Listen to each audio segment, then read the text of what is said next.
Good day mga ka-backyard. Kaduan nyo nga pala akong mag-harvest ngayon ng tilapia kasi yung father ko at mag-harvest na daw kami ng tilapia ngayon kasi nandyan na daw yung mga buyer. So medyo maaga siya kumpara dun sa nakasanayan namin kasi ang nakasanayan namin ay madaling araw, pero ngayon alas 6 pa lang nandito na daw yung buyer dito sa aming lugar. So dali-dali sinamahan na namin sila, nagpunta na ako. So nakamotor lang tayo dito ngayon mga ka-backyard. Total malapit lang naman yung pag-harvestan natin. Kung maalala nyo yung video natin before nung nagpa-harvest naman tayo ng palay, katabi lang po nun mga ka-backyard. Actually medyo pagod pa tayo kasi kagagaling lang natin ng work, pero wala tayong magagawa kasi siya pa yung may tutulong natin sa pag-harvest ng tilapia. Ayan, di ba? Tamang video lang tayo dito mga ka-backyard. Pero ang totoo lang diyan ay gutom na tayo. Di ba? Excited na tayo mag-ihaw ng tilapia mamaya mga ka-backyard. Ayan, so yung fish pan nga pala na pupuntahan natin ay fish pan ng father ko mga ka-backyard. Since walang ibang kasama na mag-harvest, tumulong na din tayo. Since tinawag naman ako nung aking mother kasi nga wala daw silang mga kasama. Yung mga kasama sana namin na galing sa ibang lugar pa, on travel pa kasi nga biglaan. Ang naging usapan kasi ay alas 7, pero biglang alas 6 pa lang nandito na yung mga buyer. So ngayon kung titignan nyo mga ka-backyard, medyo dumidilim na siya since mag-aalas 7 na or 6:30 na mga ka-backyard.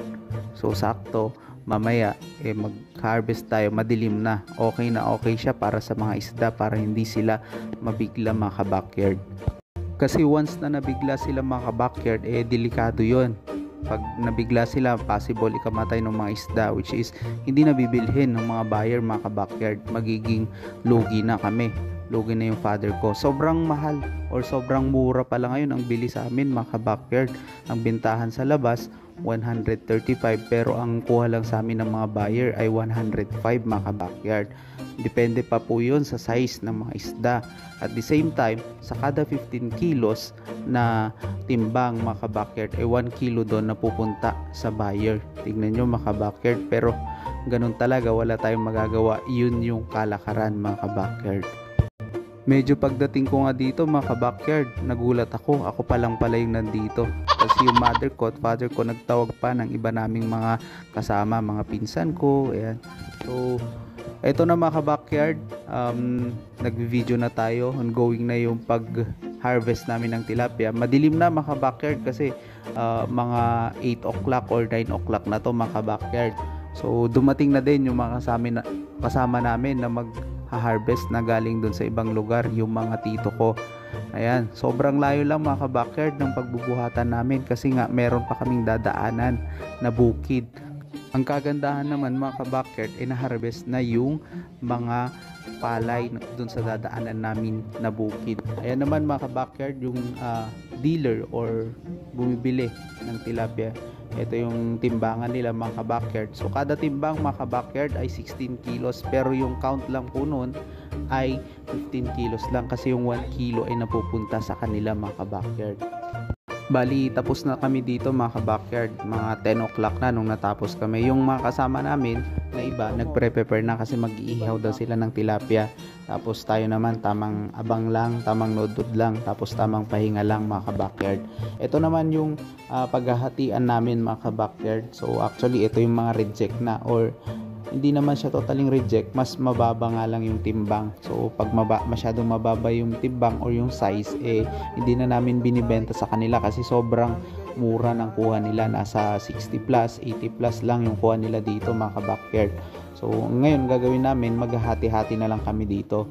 So parang ito na yung bibigay doon sa mga tumulong sa pag-harvest ng tilapia dito sa amin mga ka-backyard. So madami kami dito mga ka-backyard. Yun nga lang talaga nakakapagod. So ang nakuha ng mga buyer ng tilapia is nasa 1,000 plus kilos yung nakuha nila mga ka-backyard. So madami pa yung naiwan mga ka-backyard. Yun nga lang talagang pagod na din kami, tapos medyo hirap na din kami kasi nga past 10 na, tapos hindi pa kumakain yung iba. At the same time, madaming mga punit kasi yung gamit naming panghuli ng isda. So kailangan pang ayusin yon. Ayan, so yung tito ko dito tamang hiwa lang ng mga isda kasi nga iihaw na yan mga kabakyard, tapos sabay luto na din ng kanin. Ayan, sobrang dami mga kabakyard. Kung nakikita nyo lang to, sa kada isang tao more than 10 pieces ata yung kanyang makukuha. So maganda na yun mga kabakyard naman doon sa kwan. Actually mga kamag-anak lang din naman namin yung mga kasama namin na nag-harvest, kasi yun yung practice namin dito, yun yung ginagawa na talaga namin. Pag nagpapa-harvest si Papa, nagtatawag nung kapatid niya, mga kapatid ni Mama ko, mga kapatid ko, pinsan ko, ayun, kami-kami lang din naman yung nag-harvest ng tilapia. Ayan, di ba, napakarami. Malalaki na din to mga kabakyard. Pag nakita nyo sa personal, mukhang maliliit lang siya, pero pag sa personal, malalaki na din naman na to.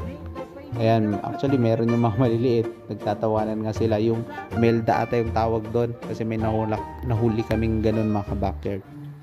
Yung ibang naiwan dito mga kabakyard, totally mga reject na. Yung iba yung pangit yung itsura, ayan, so inaiwan na talaga yun mga kabakyard. So dito ko natatapusin ang aking video mga kabakyard. Naway nag-enjoy kayo. Ayan, daming mga putik-putik dito sa ating mga shoulder kasi nga nagbuhat tayo. Happy breeding mga kabakyard.